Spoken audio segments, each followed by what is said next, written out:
اللہ من الشیطان الرجیم بسم اللہ الرحمن الرحیم۔ اللہ کے یہ دو نام جسم سے بیماری کو بھگا دیتے ہیں۔ کوئی بھی شخص کسی بھی نماز کے بعد انہیں پڑھے تو اللہ اس کے جسم کو ہر بیماری سے پاک کر دے گا۔ یہ دو نام پڑھنے والا کبھی بیمار نہیں ہوتا۔ محترم ناظرین، آج میں آپ کے لیے ایک ایسا عمل لے کر حاضر ہوئی ہوں کہ اگر 100 سال کا بوڑھا بھی اسے پڑھ لے، بوڑھی عورت بھی پڑھ لے تو وہ بھی جوان ہو جائے، ان کی ہر بیماری ختم ہو جائے، انہیں ہر بیماری سے نجات مل جائے اور اللہ پاک شفا عطا فرما دیں گے۔ خدا کے لیے آج کا یہ عمل آپ نے پڑھ کر اپنے دونوں ہاتھ پورے جسم کے اوپر پھیر لینے ہیں۔ انشاءاللہ جسم کے اندر باہر اندرونی بیرونی جیسی بھی کوئی بیماری ہوگی، تکلیف ہوگی، جس میں آپ کی زندگی میں بہت سی پریشانیوں کو، بہت سی مصیبتوں کو گھیر رکھا ہوگا، وہ ساری کی ساری ختم ہو جائیں گی، آپ کی تکلیف ختم ہو جائے گی، اللہ پاک آپ کو شفا عطا فرما دیں گے۔ میری سب سے پہلے اپنے مالک خالق اپنے اللہ سے دعا ہے کہ اے میرے پروردگار، جو آنکھیں آج کی یہ ویڈیو دیکھ رہی ہیں، میرے تمام بھائیوں بہنوں اور دوستوں کو صحت والی زندگی عطا فرما، سب کو شفا عطا فرما۔ جو دور دراز تک ڈاکٹروں کے پاس جاتے ہیں، بہت سارے پیسے لگاتے ہیں، بڑے بڑے علاج کرواتے ہیں، لیکن انہیں شفا نہیں ملتی، اے میرے اللہ آج اس عمل کی برکت سے، اس عمل کی طاقت سے سب کی بیماریوں کو دور فرما دینا اور سب کو شفا عطا فرما دینا۔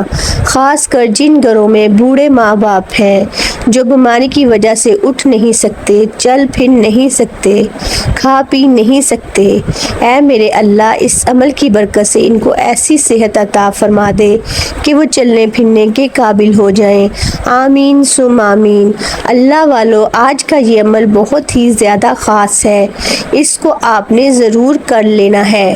اگر آپ لوگ بڑے بڑے ڈاکٹروں کے پاس گئے ہیں، حکیموں کے پاس گئے ہیں، بہت سارے پیسے لگائے ہیں، لیکن کچھ بھی فائدہ حاصل نہیں ہوا، تو میری آپ سے گزارش ہے کہ آج یہ عمل کر کے بھی دیکھ لو، میری بات مان کر بھی دیکھ لو۔ آپ کا کوئی پیسہ نہیں لگے گا اور نہ ہی آپ کے گھر سے باہر نکلنا ہوگا، نہ ہی آپ کو گاڑی کروانی پڑے گی۔ اپنے مریض کو لے کر کسی ڈاکٹر کے پاس جائیں، اپنے گھر میں بیٹھیے ہی، انشاءاللہ اس عمل کی برکت سے اللہ پاک آپ کو شفا عطا فرما دے گا اور آپ کی پریشانی دور ہو جائے گی۔ اللہ کے رسول صلی اللہ علیہ وآلہ وسلم نے فرمایا کہ حضرت امام جعفر حضرت صادق علیہ السلام نے نقل کیا ہے، وہ فرماتے ہیں جو شخص کسی بھی لا علاج مرض میں مبتلا ہو، وہ اللہ تعالیٰ کے یہ دو نام پڑھ کر روزانہ ایک تسبیح پڑھ کر پانی پر دم کر کے پی لے، دعا مانگے یقین رکھ کر، اگر آپ یہ عمل کر لیں تو اللہ پاک شفا عطا فرما دیں گے۔ ناظرین، آج میں آپ کو اللہ پاک کے دو نام کا ایک ایسا عمل بتاؤں گی جو شاید آج سے پہلے آپ کو کسی نے نہیں بتایا ہوگا، اور اس کو جو کر گیا انشاءاللہ اللہ کے حکم سے، اللہ کے فضل سے ہر بیماری سے شفا پائے گا۔ آج کل معدے کے مسائل بہت زیادہ ہیں، جگر کے مسائل بہت زیادہ ہیں، ہارٹ کے مسائل بہت زیادہ ہیں، شوگر کا مسئلہ ہو گیا ہے، تھکاوٹ ہو گئی ہے، ذہنی دباؤ، اس طرح کے بہت سے اور مسائل ہیں جس کا ہر بندے کو اپنی زندگی میں سامنا کرنا پڑ رہا ہے۔ دیکھنے میں تو یہ چھوٹی چھوٹی عمر کے لوگ ہیں، 20-25 سال، جن کی حالت ایسی ہو چکی ہے کہ وہ خود کو 50 سال کا 60 سال کا محسوس کرتے ہیں، یعنی اتنی کم عمر میں خود کو بڑا محسوس کرنا شروع ہو چکے ہیں۔ یہ حالات ہو چکے ہیں اور یہ سب ان موذی بیماریوں کی وجہ سے ہوتا ہے۔ انسان جب بیماریوں سے عاجز آتا ہے تو ڈاکٹر بھی اسے روحانی علاج کا مشورہ دیتے ہیں، اب تو بہت سے ہسپتالوں میں قرآن تھراپی شروع ہو چکی ہے۔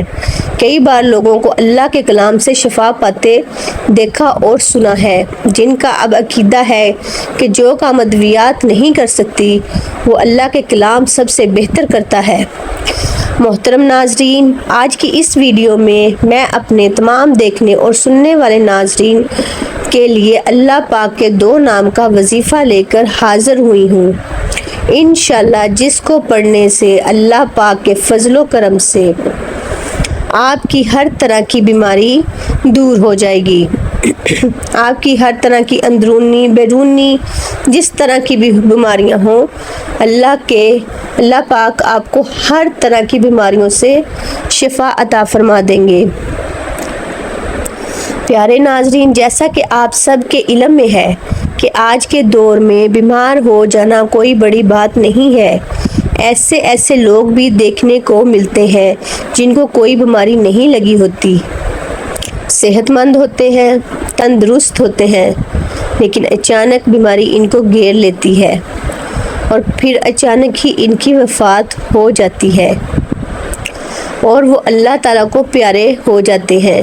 اور کچھ لوگ ایسے بھی دیکھنے میں ملتے ہیں جن کو مہینوں تک، سالوں تک بیماری نے گھیر رکھا ہوتا ہے۔ یعنی کہ آج کے اس دور میں ہمیں بہت سے لوگ ایسے دیکھنے کو ملتے ہیں جو طرح طرح کی بیماریوں میں مبتلا ہیں۔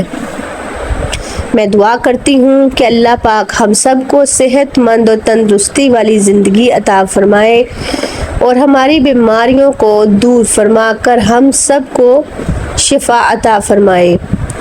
اور جتنے بھی لوگ ہسپتالوں میں موجود ہیں، بیماریوں کی وجہ سے پریشان ہیں، اللہ پاک ان سب کی بیماریوں کو دور فرما کر ان کی ہر طرح کی محتاجی سے محفوظ رکھے۔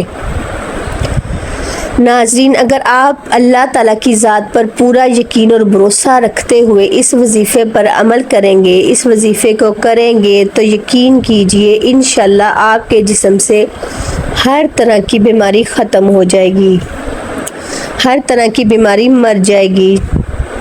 میرے پیارے ناظرین، میرے پیارے مسلمان بہن بھائیوں، یاد رکھیں اگر آپ کے گھر میں کوئی بھی بیمار ہے تو آپ اس کو ڈاکٹر کے پاس لے جانے سے پہلے آج کا یہ عمل ایک مرتبہ ضرور کر کے دیکھیں۔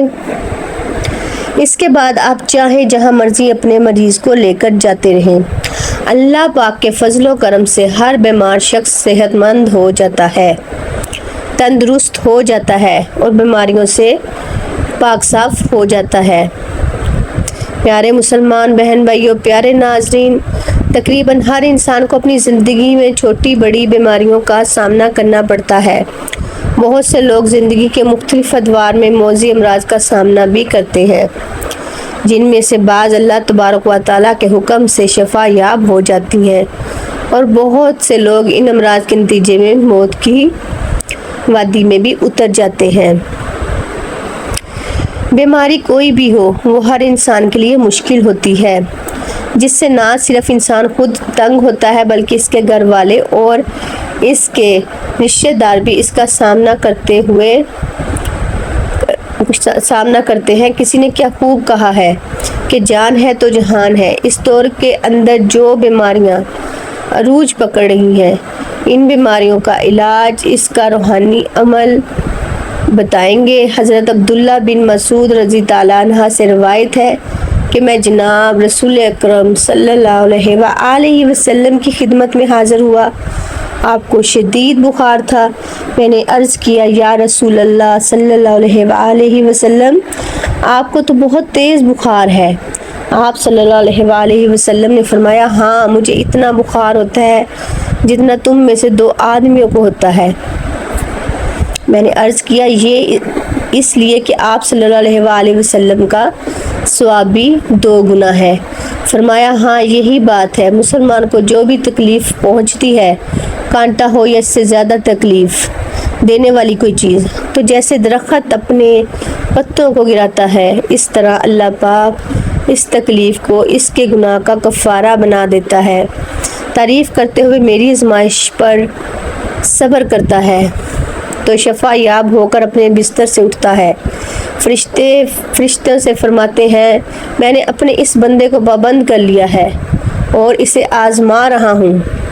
تم اس کی تندرستی کی حالت میں اس کے اعمال پر جو لکھتے تھے اس کو برقرار رکھو۔ ان احادیث سے معلوم ہوتا ہے کہ بیماری سے انسان کے گناہ معاف ہو جاتے ہیں اور اس کے ذریعے انسان کو اللہ تعالیٰ بہت بڑا اجر عطا فرماتے ہیں، بشرطے کہ وہ اس پر صبر کرے، ناشکری اور واویلا نہ کرے۔ مزید یہ کہ اس کے احسانات میں یہ ایک احسان یہ بھی ہے کہ بیمار آدمی کو بیماری کی حالت میں ان اعمال جن کو وہ تندرستی کی حالت میں کرتا تھا ان کا اجر کیے بغیر ملتا رہتا ہے۔ کسی بھی قسم کی بیماری ہو اس کا علاج کرنا سنت ہے اور علاج سے بھی گریز نہیں کرنا چاہیے۔ بحیثیت مسلمان ہمارا ایمان ہے کہ بیماریاں اللہ کی جانب سے امتحان اور آزمائش ہے جن کا علاج ادویہ سے کرنا چاہیے، تو سنت کے مطابق ان کا روحانی علاج کرنا بھی جائز اور مستحب عمل ہے۔ اللہ کا وعدہ ہے کہ بیماریوں سے شفا بھی اس کی جانب سے ملتی ہے، اس لیے بندے کو اپنے رب سے ایسے طریقے سے دعا کرنی چاہیے کہ دعا میں تاثیر پیدا ہو جائے۔ بے تحاشا ادویات کھاتے رہنے سے جب کوئی فائدہ نہ ہو تو دیکھا گیا ہے کہ ساتھ روحانی عمل کرنے سے مرض میں کافی افاقہ ہو جاتا ہے اور جلد افاقہ ہو جاتا ہے اور مرض جڑوں سے غائب بھی ہو جاتا ہے۔ بس بندے کو دعا کا سلیقہ آنا چاہیے، اس کے اندر عاجزی اور اخلاص ہونا چاہیے۔ جو لوگ اس اسم اعظم کو پڑھ کر اور ایک تسبیح مکمل کرنے کے بعد اس کو پانی پر پھونک کر پی لیا کرے تو جہاں ان کی جسمانی عوارض سے نجات ملے گی وہاں باطنی طور پر بھی ان کو سکون ملے گا۔ یہ مرض بے شک دنیاوی الجھنوں پر مشتمل ہو، ان سے نجات کے لیے بندے کو اللہ پر بھروسہ کرنا چاہیے اور اپنی عبادات و اذکار میں ثابت قدم رہنا چاہیے۔ اسم اعظم کو بطور تسبیح کرنے والے خود کو کبھی اکیلا نہیں سمجھتے، ایک طاقت ان کے ساتھ رواں دواں رہتی ہے۔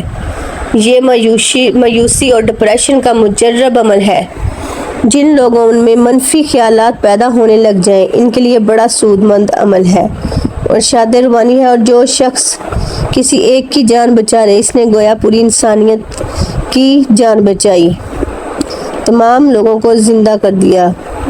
قرآن مجید کا ایک وصف یہ بھی ہے، اے لوگو تمہارے پاس صرف تمہارے رب کی طرف سے ایک چیز آئی ہے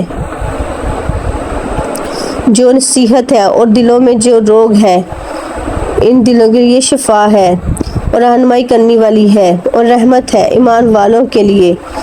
حضرت ابراہیم علیہ السلام نے بیماری سے شفا کو رب العزت کی نعمت قرار دیا۔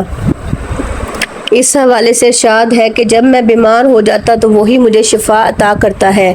حضرت عیسیٰ علیہ السلام کے معجزات میں سے ایک معجزہ امراض سے شفا بھی تھا۔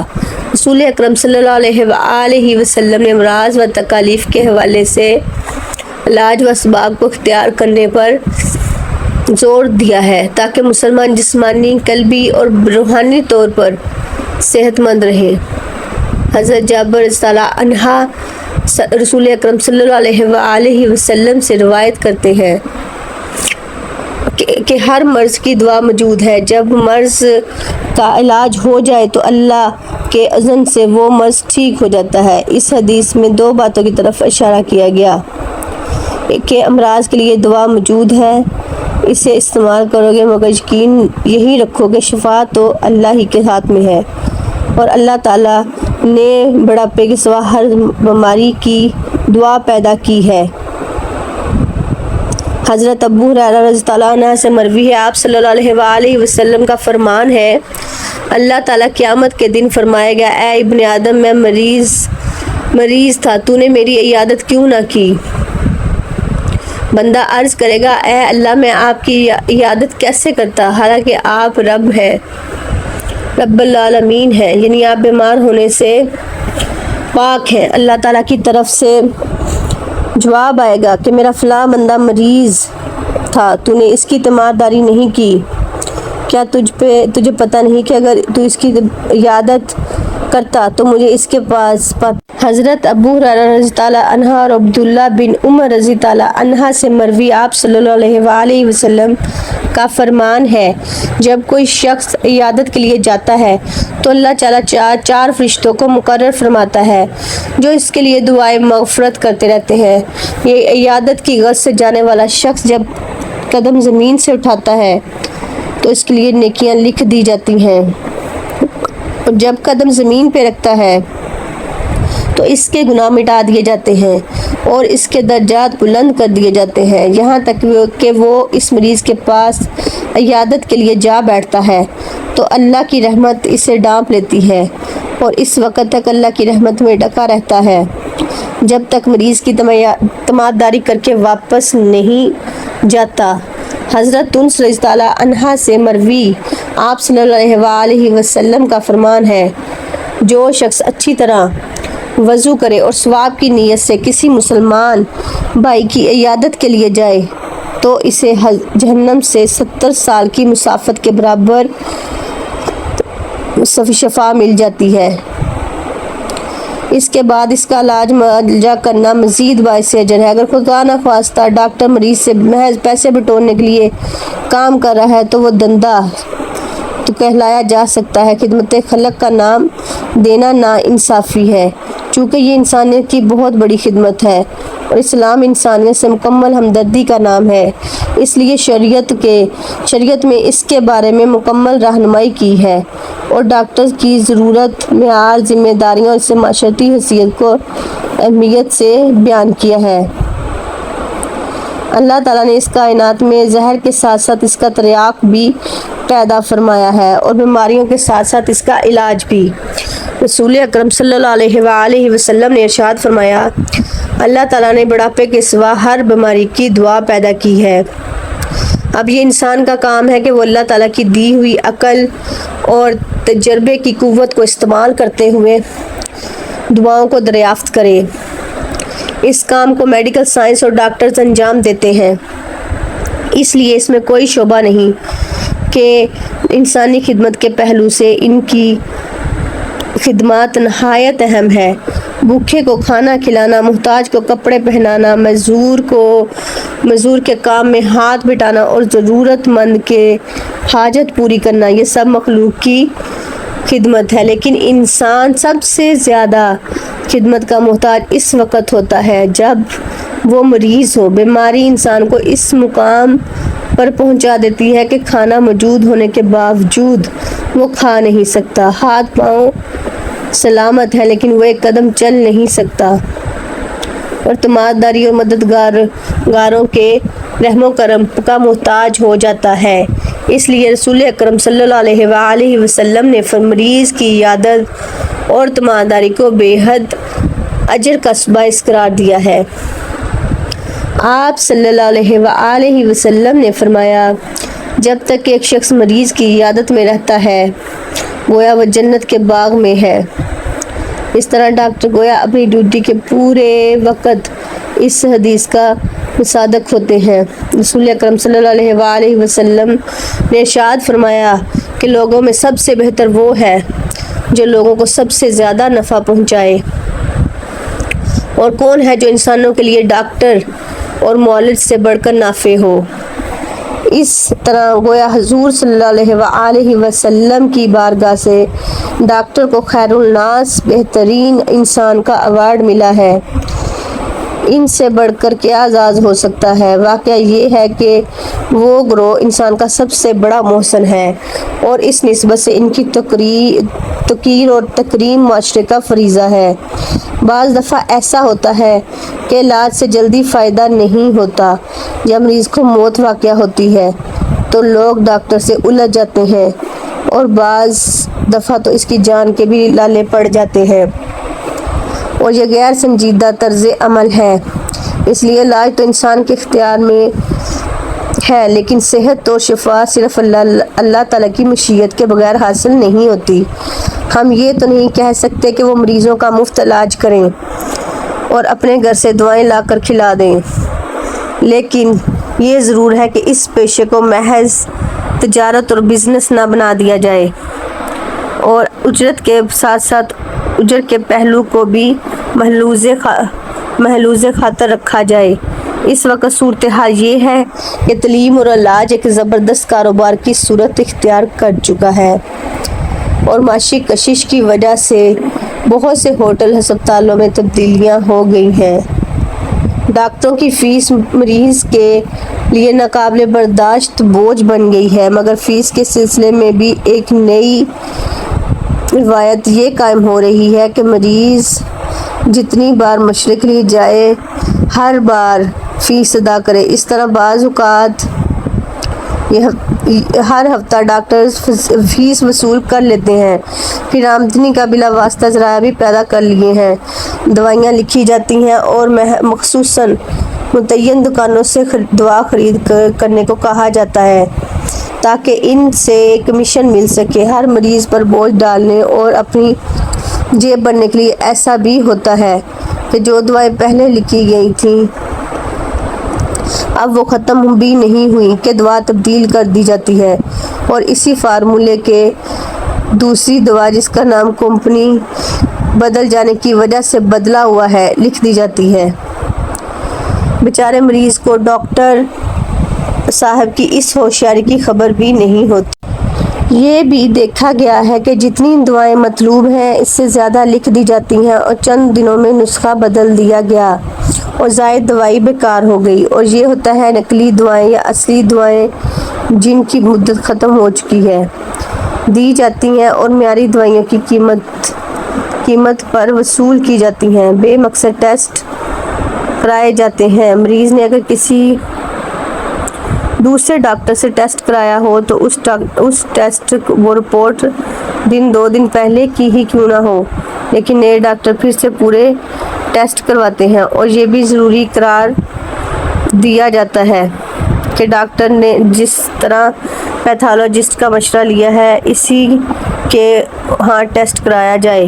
ان اقدامات میں مخلصانہ جستجو تحقیق کا جذبہ شاذ و نادر ہی ہوتا ہے۔ اکثر اس کا مقصد زیادہ سے زیادہ کمانا اور اپنی جیب بننا ہے، اور ایسا بھی ہوتا ہے کہ ایک ڈاکٹر دوسرے ڈاکٹر یا کسی ہسپتال کو مریض ریفر کرتا ہے۔ یہ تمام صورتیں اگر مریض کی بھلائی کے جذبے سے ہوں تب تو ان کی افادے سے انکار نہیں کیا جا سکتا، لیکن افسوس ان کا مقصد کمیشن کھانا ہوتا ہے۔ دوائیوں پر کمیشن، ٹیسٹ پر کمیشن، مریض کے بھیجنے پر کمیشن اور جہاں جہاں ممکن ہو وہاں سے کمیشن کا حصول۔ ان کمپنیوں اور ان بڑھتی ہوئی شرحوں نے مریض کی کمر توڑ دی ہے اور غریب لوگوں کے لیے ہسپتال جانے کا تصور بھی ایک بوجھ ہوتا جا رہا ہے۔ یہ کمیشن فقہی اعتبار سے رشوت ہے، اس کا لینا حرام ہے اور اس میں واسطہ بننا بھی حرام ہے۔ یاد رکھیے، اسلام میں جہاں حقوق اللہ کی اہمیت ہے وہیں حقوق العباد کو بنیادی اور دوہری اہمیت دی گئی۔ حقوق العباد میں خدمت خلق بنیادی اہمیت کا حامل شعبہ ہے اور خدمت خلق کے شعبے میں بیمار اور مریض افراد کا علاج و معالجہ ان کی خدمت ایک عظیم نیکی ہے۔ اگر ڈاکٹر حضرات اپنے اس پیشے میں اخلاص و اصرار کا مظاہرہ کرتے ہوئے اپنی ذمہ داریوں کو پوری کریں تو بلا شبہ یہ انسان کی خدمت اور ایک عظیم نیکی ہوگی۔